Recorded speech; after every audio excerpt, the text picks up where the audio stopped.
जय हिंद। आज हम बात करेंगे ध्वनि प्रदूषण के बारे में कि ध्वनि प्रदूषण क्या होता है। ठीक है।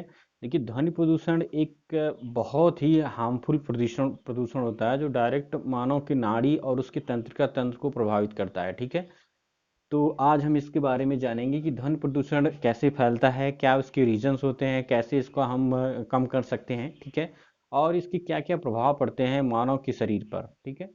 और आम जो जनजीवन होता है उस पर किस तरह से प्रभावित ये करते हैं। ठीक है।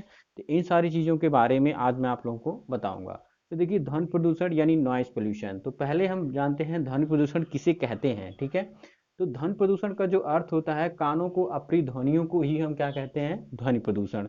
कोई भी ध्वनि है जो आपके कानों को अप्रिय लगते हैं, ठीक है, या किसी कारण से बहुत तेज लगता है जो आपको प्रभावित करता है, उसी ध्वनि को हम क्या कहेंगे, ध्वनि प्रदूषण हो गया है। उसकी तीव्रता बढ़ जाती है, उसकी कंपन करने की जो क्षमता होती है वो और ज़्यादा बढ़ जाती है, जिसको हम क्या कहते हैं, ध्वनि प्रदूषण होता है। जब ध्वनि की तीव्रता बढ़ जाती है और उसके अंदर जो ध्वनियाँ जो आपको प्रिय लगने वाली थी वो आपको जो है अप्रिय लगने लगी, उसी ध्वनि को हम बोलते हैं कि इसको ध्वनि प्रदूषण हो गया, यानी ये शोर में कन्वर्ट हो गया है। ठीक है। देखिए, ध्वनि प्रदूषण दो कारणों के स्रोत होते हैं जो फैलते हैं। ठीक है। पहला होता है प्राकृतिक स्रोत और दूसरा होता है कृत्रिम स्रोत। तो पहले मैं प्राकृतिक स्रोत के बारे में आप सभी को बताऊंगा। तो इसमें होता है बिजली की कड़क, जैसे बिजली की कड़क जो होती है, गड़गड़ाहट होती है, ये प्राकृतिक स्रोत होता है, जिसकी वजह से क्या होता है कि आपका ध्वनि प्रदूषण में कन्वर्ट हो जाता है। ठीक है। बादलों की गड़गड़ाहट, ठीक है, बादलों की जो गड़गड़ाहट होती है वो भी एक ध्वनि प्रदूषण की कैटेगरी में आता है। जैसे बहुत ज़्यादा अगर बादलों की गड़गड़ाहट होती है तो आपको बहुत ज़्यादा प्रभावित करते हैं, लोग डर भी जाते हैं बादलों की गड़गड़ाहट से। उसके बाद आता है तेज ध्वनियाँ, आंधी तूफान आदि। देखिए, तेज ध्वनियाँ जिससे बहुत ज़्यादा ध्वनि हो रही है, या किसी चीज़ को लेके बहुत ज़्यादा ध्वनि आप हो रही है, या आंधी बहुत तेज आ रही है, या तूफान चल रहा है, तो इस कारणों से भी आपका ध्वनि प्रदूषण होता है और ध्वनि प्रभावित होती है। ठीक है। आपको मैं बता देता हूँ कि जो हवा में ध्वनि की चाल होती है 332 किलोमीटर प्रति सेकंड होती है, लेकिन निर्वात में इसकी चाल नहीं होती है। ठीक है। ये फिजिक्स का एक चैप्टर होता है ध्वनि के बारे में, जब आप इसको अच्छे डीपली से पढ़ेंगे कि निर्वात में इसका कोई क्योंकि जो ध्वनि होती है उसको माध्यम की आवश्यकता होती है, जब तक इसमें माध्यम नहीं रहेगा ध्वनि नहीं काम करेगी, ध्वनि में को माध्यम चाहिए। ठीक है। तो जो निर्वात में ये काम नहीं करेगा, जहाँ पे पूरा निर्वात होता है, जहाँ पे ऑक्सीजन को हटा दिया जाए या हवा को हटा दिया जाता है, तो वहाँ पे क्या होता है, ध्वनि नहीं काम करती है। लेकिन अगर वायुमंडलीय दबाव के कारण और तापमान पे भी ध्वनि का प्रभाव होता है। ठीक है। लेकिन अगर नॉर्मली देखा जाए तो 332 किलोमीटर प्रति सेकंड के हिसाब से वायुमंडलीय एक नॉर्मल ध्वनि का वेग होता है, वो चलती है। ठीक है। कृत्रिम स्रोत में हम देखेंगे तो मोटरों वाहनों की हॉर्न, जैसे मोटर का जो हॉर्न होता है, ठीक है, जैसे आप देखे होंगे बहुत ज़्यादा ट्रैफिक जाम होता है तो मोटरों से जो हॉर्न निकलते हैं उससे भी ध्वनि का प्रदूषण होता है। वाहनों से होने वाले शोर, जो सबसे ज़्यादा तो जेट इंजन का आवाज़ होता है, जिसकी वजह से क्या होता है कि जो ध्वनि को प्रभावित करते हैं। अगर कोई आपका एरोप्लेन है, अगर वो टेक ऑफ करता है, ठीक है, तो वहाँ पे ध्वनि का जो वेग होता है थोड़ा सा कम होता है, लेकिन जैसे वो लैंड करेगा तो वहाँ पे आपका ध्वनि प्रदूषण बहुत ज़्यादा होता है। ठीक है। इसके बाद देखेंगे लाउड स्पीकर का शोर।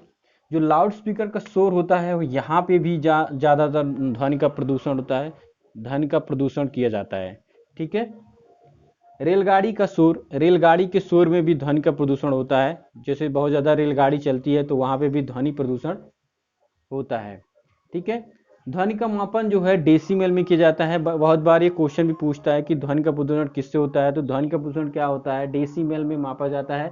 प्रभाव, अब इसके कितने ज़्यादा प्रभाव किए जाते हैं, किस तरह से प्रभावित करते हैं, तो देखिए 10 डेसिमल पत्तियों की सरसराहट में होता है, 20 डेसिमल फुसफुसाहट जो आप नॉर्मली बात करते हैं वो 20 डेसिमल की कैटेगरी में आते हैं।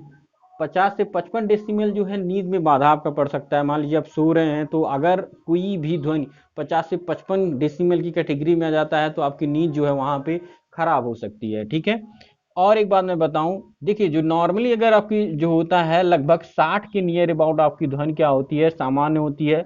और अगर 60 डेसिमल के बाद की कोई ध्वनि होती है तो वो शोर में कन्वर्ट हो जाती है, जो कि आपको बहुत ज़्यादा प्रभावित करती है, आपको नुकसान करेगी, आपके मस्तिष्क को, आपके तंत्रिका तंत्र को, आपकी नाड़ी को बहुत ज़्यादा प्रभावित करेगी। 90 से 95 डेसिमल की ध्वनियाँ मनुष्य के तंत्रिका तंत्र, नाड़ी आदि को प्रभावित करती हैं। जिससे आपका ब्लड का सर्कुलेशन, आपकी कई सारी चीज़ें होती हैं जो उसको ध्वनि क्या होती है, प्रभावित कर सकती हैं। 150 से 160 डेसिमल की ध्वनियाँ प्राण घातक हो जाती है। मतलब अगर आपको 150 और 160 डेसिमल की ध्वनि के पास आप चले जाते हैं तो आपकी जान भी जा सकती है, ठीक है। और आपको मैं बता देता हूँ 200 डेसिमल की जो ध्वनि होती है वो आपके शरीर में आग भी लगा सकती है। अगर इतनी डेसिमल की ध्वनि अगर आप कहीं भी कोई चिल्लाता है या कहीं भी होता है तो आपको कई सारी समस्याएं हो सकती हैं। अब इसके उपाय क्या होते हैं, इन सब चीज़ों से अभी हमने देखा कि इसका प्रभाव क्या पड़ता है, ठीक है। प्रभाव के में जाने, इसका रीज़न हमें जाना है कि किस कारण से ये फैलते हैं। अब हम इसके उपाय के बारे में जान लेते हैं। देखो, पहले फर्स्ट ऑफ ऑल तो हमें जनता को जागरूक करना होगा कि जो ध्वनियाँ होती हैं उसमें आप लाउड स्पीकर का प्रयोग मत करो, ध्वनि का ज़्यादा ऐसे शोर शराबा मत करो। तो लोगों को हमें जागरूक करना होगा। सरकार को ऐसे कई सारे कड़े कदम उठाने पड़ेंगे, कई सारे नियम बनाने पड़ेंगे, जिससे क्या है कि लोग जागरूक हों और ध्वनि प्रदूषण पे थोड़ा सा रोक लगे। ऐसे उपकरण का आविष्कार करना चाहिए जिसमें शोर कम हो, ऐसे उपकरण का हमें आविष्कार करना चाहिए जिसमें शोर कम हो, ठीक है, जिसकी वजह से ध्वनि प्रदूषण पे प्रभाव ज़्यादा ना पड़े। सड़कों पर वृक्ष लगाने चाहिए। सड़क पर इसलिए आप देखे होंगे जो हाईवेज होते हैं, जो नॉर्मल सड़क होती है, वहाँ पे क्या होते हैं, वृक्ष लगाए जाते हैं ताकि क्या कहते हैं वो ध्वनि को कंट्रोल करे, ध्वनि को सोख ले, जिसकी वजह से क्या होगा कि ध्वनि प्रदूषण नहीं होता है। लाउड स्पीकर का उपयोग कम करना चाहिए, लाउड स्पीकर का उपयोग हमें कम करना चाहिए। ज़्यादा से ज़्यादा जो है लाउड स्पीकर के जो बजते हैं वहाँ पे हमें एक नॉर्मल ध्वनि में भी हमें प्रयोग करना चाहिए। मशीनों में साइलेंसर का प्रयोग करना चाहिए। जो मशीनें होती हैं जो ज़्यादातर शोर करती हैं उनमें क्या करना चाहिए हमें कि साइलेंसर का प्रयोग करना चाहिए। अब हम देख लेते हैं कि जो नॉर्मल सामान्य बातें होती हैं वो कितनी जो ध्वनि होती है उसकी कितनी डेसिमल तक जा सकती हैं। तो जेट इंजन का जो होता है 200 डेसिमल का होता है, उसके बाद अंदर की जो आवाज़ आती है वो 200 डेसिमल की आ सकती है। आपने देखा होगा एरोप्लेन जब भी हवाई जहाज टेक ऑफ करता है या लैंड करता है तो वहाँ से बहुत ज़्यादा शोर की आवाज़ आती है। पांचवा है, देखिए, सायरन की आवाज़ जो होती है वो 100 डेसिमल तक हो सकती है, ठीक है। सामान्य बातचीत आपका 60, सामान्य बातचीत अगर आप करते हैं तो 60 डेसिमल तक आप हो सकता है। चर्चा जो है 20 डेसिमल तक इसकी आवाज़ चली जाती है। तो ये आपने देखा कि ध्वनि प्रदूषण किन कारणों से होता है, ठीक है, और किन रीजनों से होता है, इसका उपाय क्या होता है, क्या क्या चीज़ें हम इसमें बदलाव कर सकते हैं जिससे ध्वनि प्रदूषण को रोक सकते हैं, ठीक है। तो ये वीडियो आप लोगों को मैंने बनाया है तो आप लोग वीडियो को जरूर देखिएगा, लाइक कीजिएगा, ठीक है, और हमारे